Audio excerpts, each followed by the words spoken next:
എന്നെ ചതിച്ച ആ സ്ത്രീയെ എനിക്കറിയാം, പക്ഷെ ഞാൻ പറയുന്നില്ല. തൊർപ്പുകുലാൻ സിനിമയിലേക്ക് 5 ദിവസത്തെ ഡേറ്റും നൽകി ഹോസ്റ്റൽ മുറിയിൽ പ്രതീക്ഷയോടെ കാത്തിരിക്കുകയായിരുന്നു ശാന്തകുമാരി അമ്മ. ഈ ശാന്തകുമാരി അമ്മയെ നമുക്ക് സീരിയലിലൂടെയും സിനിമകളിലൂടെയും അമ്മ റോളുകളിലൂടെ നമുക്ക് സുപരിചിതയാണ് അല്ലെ. വെറുമൊരു റൂമർ കാരണം ഒരു വലിയ കലാകാരിയായ ശാന്തകുമാരി അമ്മയ്ക്ക് നഷ്ടപ്പെട്ടത് 5 വർഷത്തെ കരിയറാണ്. എന്നാൽ എത്ര നാൾ കഴിഞ്ഞിട്ടും വിളി വന്നില്ല. ഒടുവിൽ പ്രൊഡക്ഷൻ കൺട്രോളറെ വിളിച്ചപ്പോൾ കിട്ടിയ മറുപടി ഇതായിരുന്നു: ചേച്ചി മരുന്നും കഴിച്ച് വല്ലോടത്തും ഇരിക്ക് എന്നായിരുന്നു. തുറപ്പുകുലാൻ സിനിമയിലേക്ക് 5 ദിവസത്തെ ഡേറ്റും കൊടുത്ത് ഹോസ്റ്റൽ മുറിയിൽ പ്രതീക്ഷയോടെ കാത്തിരിക്കുകയായിരുന്ന ശാന്തകുമാരി അമ്മ ഒന്ന് ഞെട്ടി. തനിക്ക് അസുഖമൊന്നുമില്ലല്ലോ എന്ന് ചിന്തിച്ച് അമ്പരന്ന് നിന്നപ്പോഴാണ് പിന്നിൽ നടന്ന ക്രൂരത പുറത്തറിയുന്നത്. ശാന്തകുമാരി അമ്മയ്ക്ക് ഗുരുതരമായ ഹൃദ്രോഗമാണെന്നും ഹാർട്ട് സർജറി കഴിഞ്ഞ് കിടപ്പിലാണെന്നുമുള്ള ഒരു കള്ളക്കഥ സിനിമാ ലോകത്ത് ആരോ പരത്തിക്കഴിഞ്ഞിരുന്നു.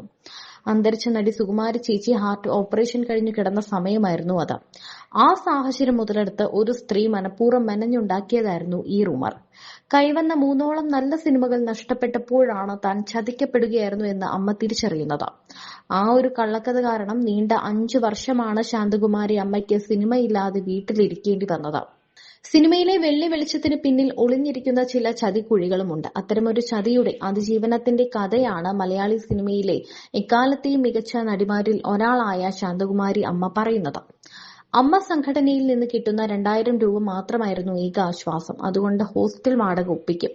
ബാക്കി ആവശ്യങ്ങൾക്ക് പ്രൊഡക്ഷനിലെ നല്ലവരായ ചില പിള്ളേർ സഹായിച്ചു. ഒടുവിലെ മാധ്യമങ്ങളെ വിളിച്ച് എനിക്കൊരു കുഴപ്പവുമില്ല, ഞാൻ ജീവനോടെയുണ്ട് എന്ന് പരസ്യമായി പറയേണ്ടി വന്നു ആ അമ്മയ്ക്ക്. സ്വന്തമായി ഒരു വീടെന്ന സ്വപ്നവുമായി അമ്മ സംഘടനയ്ക്ക് അപേക്ഷ നൽകിയെങ്കിലും ആദ്യം ഒന്നും സംഭവിച്ചില്ല. ഒടുവിൽ മോഹൻലാലിനെ നേരിട്ട് കാണാൻ അമ്മ തീരുമാനിച്ചു. എന്നാൽ പ്രൊഡക്ഷൻ കൺട്രോളർമാർ പലരും അതിന് സമ്മതിച്ചില്ല. ഒടുവിൽ കയ്യിൽ 5 പൈസ ഇല്ലാതെ വൈറ്റിലയിൽ നിന്നും ഇടക്കൊച്ചിയിലെ ഷൂട്ടിംഗ് ലൊക്കേഷനിലേക്ക് ആ അമ്മ ചെന്നു. അവിടെയും ഗേറ്റിൽ ആളുകൾ തടഞ്ഞു. വല്ലാത്ത സങ്കടത്തോടെ നിന്ന ശാന്തകുമാരി അമ്മയെ ഭാഗ്യത്തിന് ഗേറ്റിനടുത്ത് വെച്ച് മോഹൻലാൽ കണ്ടു. ലാൽ ഉടൻ തന്നെ ഗേറ്റ് തുറക്കാൻ ആവശ്യപ്പെട്ടു. ഓടിച്ചെന്ന് ലാലിനെ കെട്ടിപ്പിടിച്ചു കരഞ്ഞ അമ്മയ്ക്ക് അദ്ദേഹം കസേരയിട്ട് നൽകി, ആശ്വസിപ്പിച്ചു. വിവരങ്ങൾ തിരക്കിയ ശേഷം സ്ഥലമുണ്ടെങ്കിൽ എത്രയും വേഗം വീട് വെച്ച് തരാമെന്ന് ലാലേട്ടൻ ഉറപ്പു നൽകി. അങ്ങനെ ഇളയ മകൾ നൽകിയ സ്ഥലത്ത് മോഹൻലാലിന്റെയും നടി സീമാജി നായരുടെയും കഠിനാധ്വാനത്തിന്റെ ഫലമായി അമ്മയ്ക്ക് തല ചായ്ക്കാൻ ഒരു നല്ല വീട് ലഭിച്ചു. ആദ്യ സിനിമയിലൂടെ തന്നെ സംസ്ഥാന പുരസ്കാരം നേടിയ നടിയാണ് ശാന്തകുമാരി.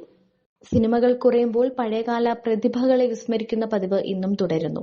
പക്ഷേ ഇവർ അനശ്വരമാക്കിയ കഥാപാത്രങ്ങളിലൂടെയും ജീവിതത്തിൽ കാട്ടിയ അതിജീവനത്തിന്റെ കരുത്തിലൂടെയും ശാന്തകുമാരി എന്ന പേര് മലയാളികളുടെ മനസ്സിൽ എക്കാലവും തിളങ്ങി നിൽക്കും. ആദ്യ സിനിമയിലൂടെ തന്നെ സംസ്ഥാന പുരസ്കാരം നേടിയ നടിയാണ് ശാന്തകുമാരി. 1977 ചുവന്ന വിത്തുകൾ എന്ന ചിത്രത്തിലെ അസാധ്യ പ്രകടനത്തിനാണ് മികച്ച നടിക്കുള്ള കേരള സംസ്ഥാന ചലച്ചിത്ര അവാർഡ്